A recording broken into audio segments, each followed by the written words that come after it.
nadie va, yo estoy seguro que muy pocos van a leer toda la Constitución, ¿no? Este es un tremendo libro, y para entenderlo hay que analizar con profundidad. Estoy seguro ni los profesores universitarios ni el 10% lo conocerá. Lo que es importante para el público es si aquí están incorporados las reformas fundamentales que nos va a permitir sacar adelante al país. Yo le digo que sí. Esta es una constitución que va a llevar a la modernización del país. Primero, bueno, ya se ven algunos resultados, porque lo que está incluido en esta constitución del 93 ha sido aprobado. El artículo 17, Perfecto. que dice así: la educación inicial, primaria y secundaria son obligatorias. En las instituciones del Estado, la educación es gratuita. En las universidades públicas, el Estado garantiza el derecho a educarse gratuitamente a los alumnos que mantengan un rendimiento satisfactorio y no cuenten con los recursos económicos necesarios para cubrir los costos de educación. Aquí está bien claro, O sea, hay gratuidad de hay enseñanza, gratuidad total, pero yo lo que busco no es la gratuidad lírica escrita ahí con bellas letras como fue la Constitución del 79, sino una gratuidad eficaz. Pero hablemos de los colegios, de las escuelas en los asentamientos humanos. Yo pregunto si algunos de estos congresistas que se oponen a esta gratuidad eficaz, auténtica de la enseñanza inicial, primaria, secundaria, han visitado sus escuelas, por ejemplo en Canto Grande o en Villa María del Triunfo o en Coyique. Aula de Estera durante años.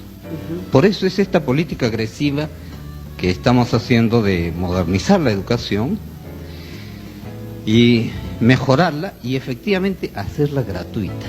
Y en las universidades, yo me considero, modestia aparte, conocedor a fondo de las universidades.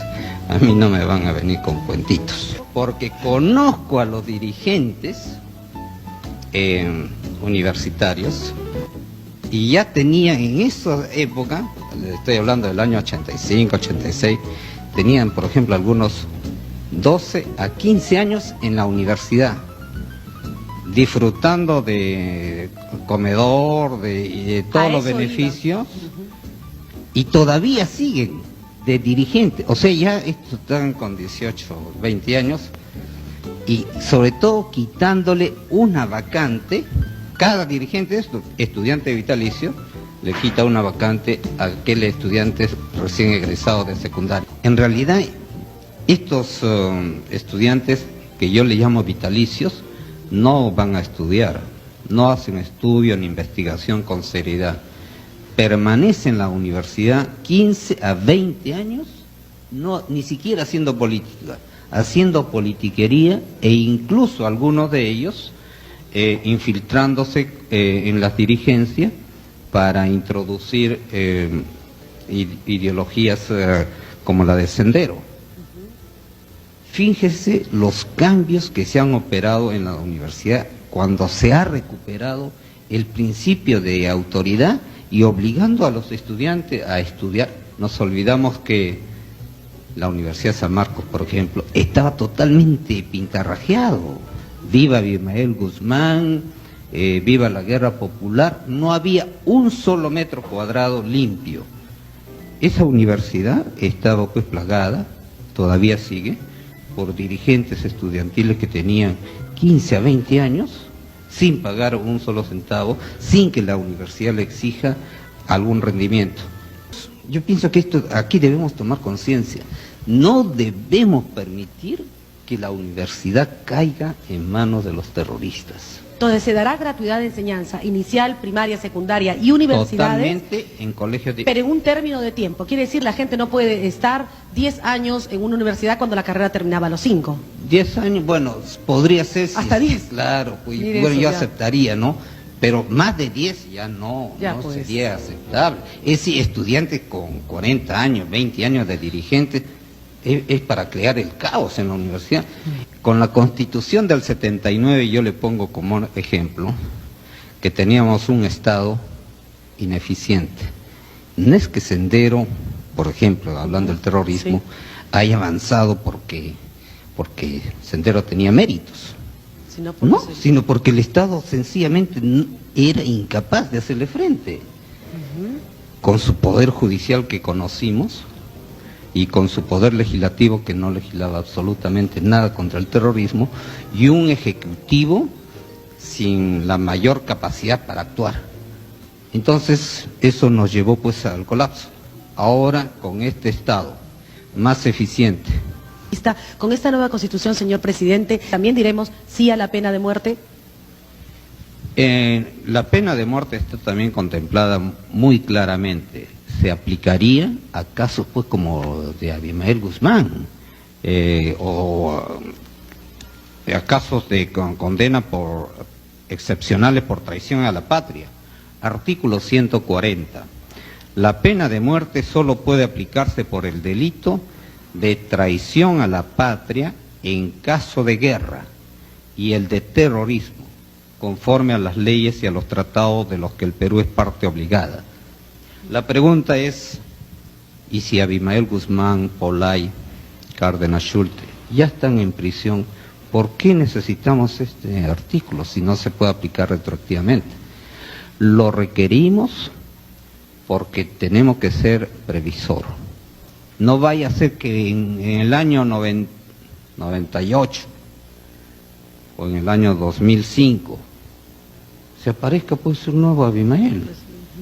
Y entonces ahí debemos contar con el instrumento para aplicarlo a tiempo.